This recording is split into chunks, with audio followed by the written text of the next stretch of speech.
मेरे प्यारे बच्चों नमस्कार। आप सब कैसे हैं? मुझे विश्वास है आप सभी लोग बहुत अच्छे होंगे। एक बार फिर से आपके अपने प्यारे से YouTube channel maths by DK sir में मैं स्वागत करता हूं। मैं डीके सर। आज दो चर वाले रैखिक समीकरण, जैसे कि आप लोग टॉपर बैच पढ़ रहे हैं, टॉपर बैच में आप सभी का एक बार फिर से स्वागत करता हूं। मैं कक्षा 10 की क्लास में दो चर वाले रैखिक समीकरण पढ़ रहे थे, जहां तक आप लोगों ने धारा वाले सवाल कंप्लीट कर लिए थे। आज संख्याओं से संबंधित हम लोग सवाल पार्ट नंबर 2 मान लीजिए इसको, ठीक है। पहला पार्ट आपके लिए बना के भेज दिए हैं। पार्ट 2 में आपको ये संख्याएं वाले सवाल और उसके बाद आपको कुछ कोण वाले सवाल बताएंगे आपको, ठीक है। बहुत मोस्ट इंपॉर्टेंट सवाल बताने जा रहे हैं। चलिए देखते हैं प्यारे बच्चों। ये पहला, ये मोस्ट इंपॉर्टेंट क्वेश्चन है आपका। ये बहुत ज्यादा पूछा जाता है, याद रखिए, बहुत ज्यादा ही पूछा जाता है। दो अंकों की संख्या के, पढ़ लो, दो अंकों की संख्या के अंकों का योग 9 है। इस संख्या का 9 गुना संख्या के अंकों को पलटने से बनी संख्या का 2 गुना है, तो वह संख्या बताना है आप सभी को। सबसे पहले हम लोग क्या करेंगे? संख्या मान लेंगे। क्या मान लेंगे? संख्या मानेंगे, ठीक है। दो अंकों की एक संख्या मानेंगे। माना दो अंकों की एक संख्या बराबर क्या होता है? 10x + y, ये संख्या होती मेरे प्यारे बच्चों एक बात और बताऊं, ये वाला अंक कौन सा होगा? इकाई का। तो लिखेंगे इकाई का अंक बराबर, बात समझ में आ रही? इकाई का अंक y तथा दहाई का कितना है? यक्स मान ले। दहाई का अंक बराबर यक्स। अब तो बात क्लियर हो गई। आपसे उसने क्या कह रहा है कि दो अंकों की एक संख्या के अंकों का योग 9 है। अगर हम बात करते हैं तो दो अंकों की एक संख्या का योग 9 है, तो लिखेंगे प्रश्नानुसार, प्रश्न के अनुसार, अकॉर्डिंग टू क्वेश्चन। दो अंकों की संख्या का योग, पहली यक्स हो गई, दूसरी वाई हो गई, इनका योग 9 है। समीकरण बेटा 1 दे देते हैं हम लोग। कोई दिक्कत? यहां तक तो कोई डाउट नहीं है ना?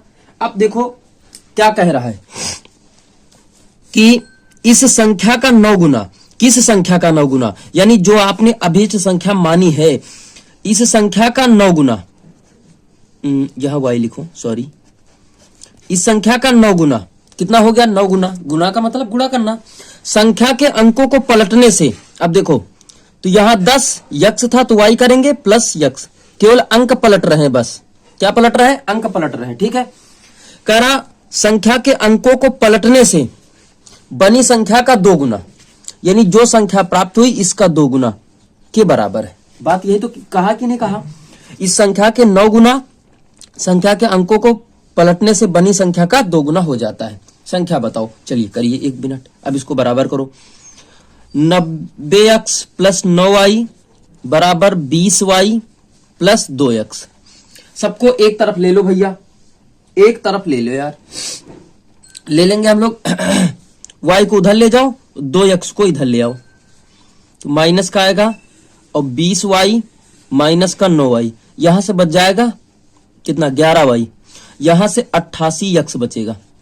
11 से काट सकते हैं, 11 8 88, ठीक है ना? यानी 8x बराबर y मिल गया हमको। अब आप लोग देख सकते हैं कि y का मान अगर समीकरण 1 में रख दें तो हमारा यक्स का मान क्रिएट हो जाएगा। चलिए रखते हैं। क्या लिखेंगे? y का मान समीकरण 1 में रखने पर, 1 में रखने पर, चलिए यहां रखते हैं, तो यक्स प्लस y का मान 8x है बराबर 9। तो ये 8 1 9x बराबर 9, 9 9 कट जाएगा, गुणा में रखा भाग में आएगा, तो यक्स बराबर हमारा कितना मिल जाएगा? 1। 1 आ गया ना? अगर हम 1 यहां रखें तो y बराबर 8 गुणित 1, तो कितना आ जाएगा? 8। यानी y बराबर हमको कितना मिल गया? 8। संख्या पूछ रहा था आपसे, तो संख्या बेटा हम लोगों ने कितनी मानी थी? 10x + y ही तो मानी थी। यहां लिखो 10 गुणा x का मान 1 है प्लस y का मान 8। 10 1 कम 8 प्लस 10 1 कम 10 प्लस 8 कितना हो गया? 18। यानी आपके पास संख्या कितनी मिल गई? 18। बात क्लियर? अब उत्तर की जांच कर लो भैया। देखो यक्स का मान कितना निकला है? 1। कितना निकाले हो? 1। यहां रखोगे 1 प्लस y का मान 8, तो 8 8 1 9, बिल्कुल सही बात है ना? चलो अब एक चीज और चेक करो।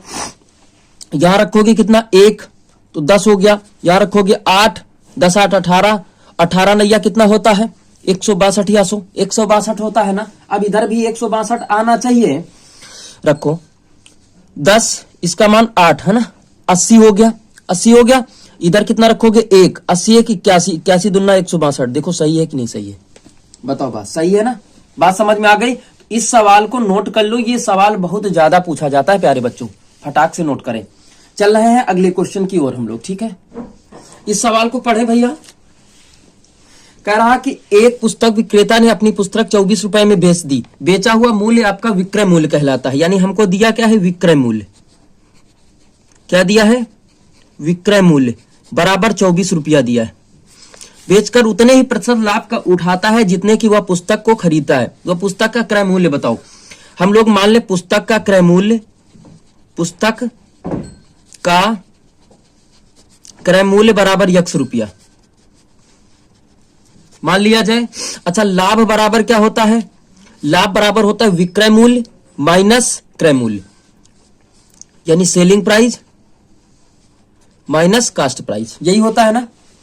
देखो बेचने वाला मूल्य जो होता है वो हमारा विक्रय मूल्य कहलाता है, यानी सेलिंग प्राइस, और जो खरीदने वाला होता है ये होता है कास्ट प्राइस। बराबर कितना हो जाएगा 24 माइनस x, लाभ आ गया। कह रहा लाभ प्रतिशत कमाता है, तो लाभ अगर हम बात करेंगे तो लाभ कितने में कमा रहा है, जितने का उसने खरीदा था, तो x प्रतिशत हो जाएगा। बात समझ में आ गई। अब लिखेंगे प्रश्नानुसार। प्रश्नानुसार हमेशा 100 रुपया पर लाभ लिया जाता है, तो 100 रुपया पर लाभ बराबर x रुपया है, ठीक है। तो 1 रुपया पर लाभ बराबर तो x बटे 100 रुपया हो जाएगा ना। और हमारे पास कितना था x प्रतिशत था, तो x में हमको निकालना कितने में है, x पर लाभ निकालना है।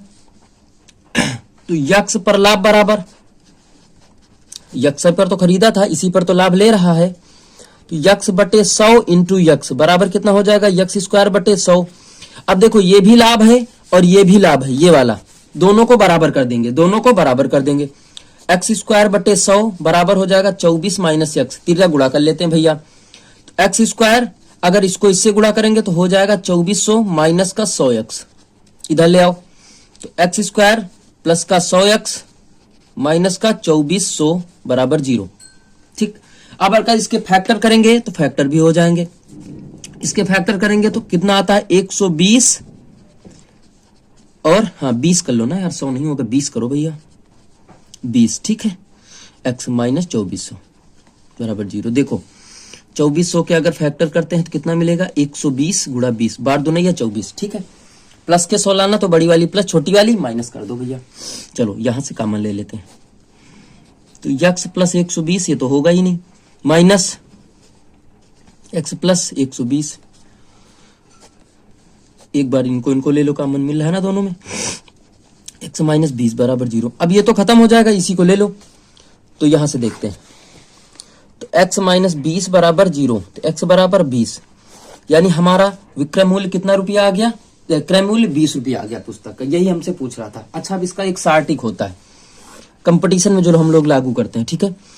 क्रय मूल्य यानी CP बराबर, ठीक है, अंडर रूट 10 गुणित 25 और प्लस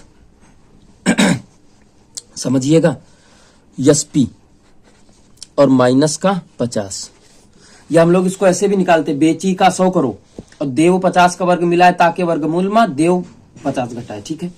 अब देखो यहां से कैसे निकालेंगे, 10 गुणा 25, इसका मान कितना है 49 है, माइनस यहां 50 है, सॉरी इसका मान कितना था 24, SP का मान 24, 10 गुणित ये कितना हो जाएगा 49 माइनस 50, यहां ऐसे लिखो, ठीक। तो 10 गुणित ये 70 माइनस 50 कितना हो जाएगा 70 माइनस 50, ये 7 निकला, सॉरी कितना आ जाएगा 20 आ जाएगा। तो ये है हमारा सार्टिक कंपटीशन का लगाने का तरीका। मेरे प्यारे बच्चों अगला क्वेश्चन देखते हैं हम लोग। ये वाला कोणों से संबंधित सवाल, दो संपूरक कोणों में बड़ा कोण छोटे कोण से 18 डिग्री अधिक है तो उन्हें ज्ञात कीजिए। छोटे कोण से, तो सबसे पहले छोटे कोण को या दो बड़ा कोण मान लो x, सीधा सीधा लिखो, माना बड़ा कोण बराबर x यक्स तथा छोटा वाला कोण वाई है। ठीक है, अब क्या कह रहा है, संपूरक कोणों का योगफल 180 अंश होता है, यानी यक्स प्लस वाई बराबर 180। समीकरण 1 मान लीजिए भैया। क्या कह रहा है, छोटे कोण से 18 अधिक है। अब देखो यहां लिखोगे बड़ा कोण हमारे पास यक्स है, छोटा वाला वाई है।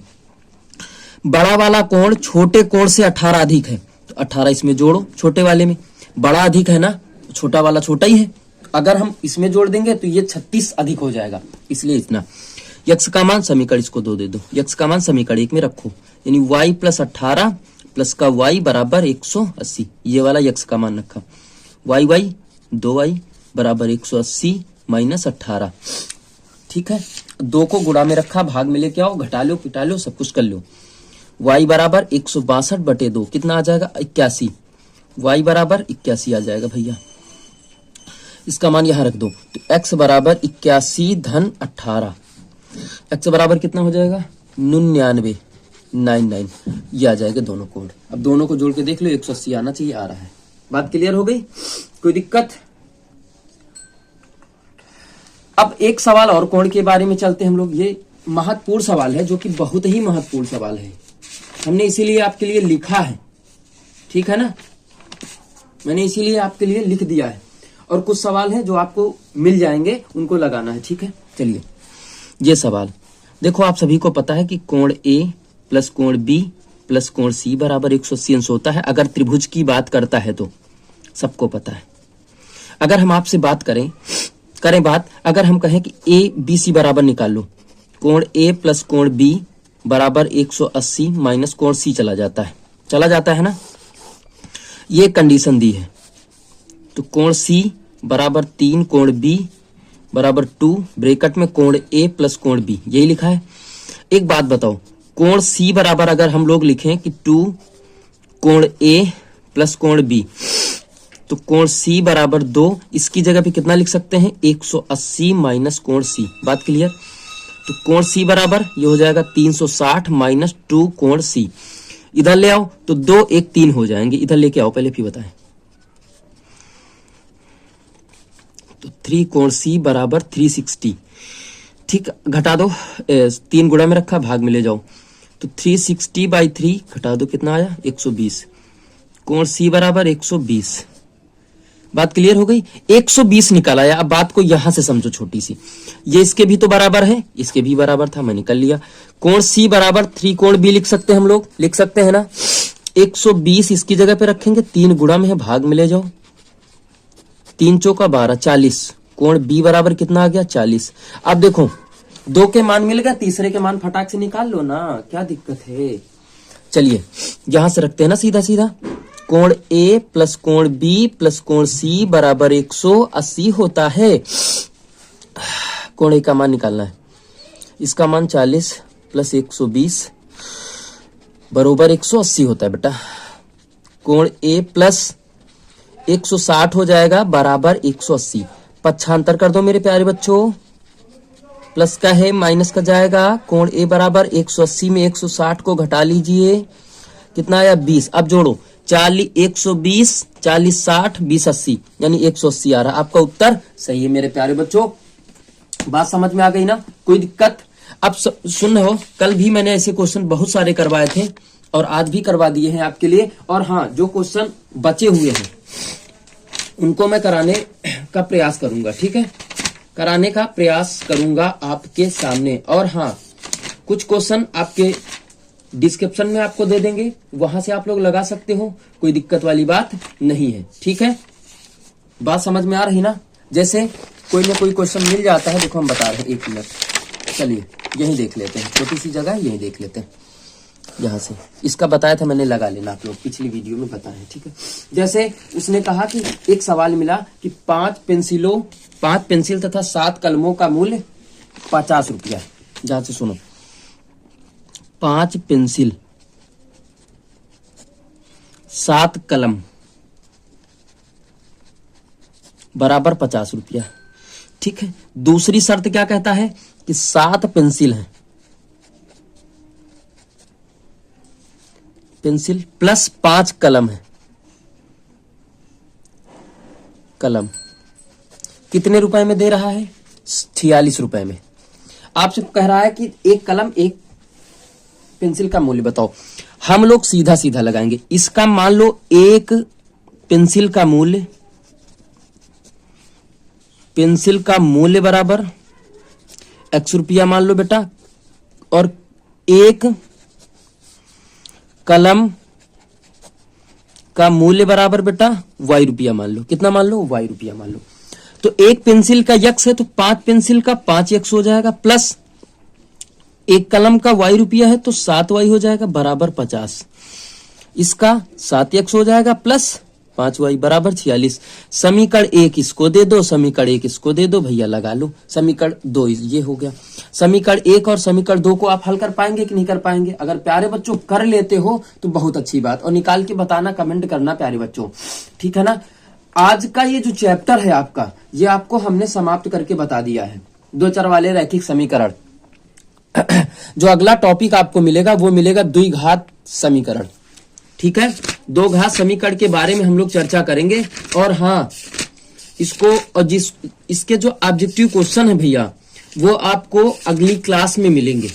कब मिलेंगे? वो बाद में मिलेंगे। कम से कम हम बता दें आपको, तो कम से कम 10 क्वेश्चन या 20 क्वेश्चन इस चैप्टर के करवाएंगे, ठीक है। घबराने की कोई बात नहीं है। अब मिलेंगे क्वाड्रेटिक इक्वेशंस, दो घात समीकरण के बारे में चैप्टर 4 है, ठीक है। अगली क्लास में इसका पूरा डाटा देंगे। मेरे प्यारे बच्चों, कुछ सवाल दे रहे हैं आप लोगों के लिए, लगा रहे हैं, उनको लगाना आप लोग, ना है तो कमेंट करके बताना प्यारे बच्चों, ठीक है।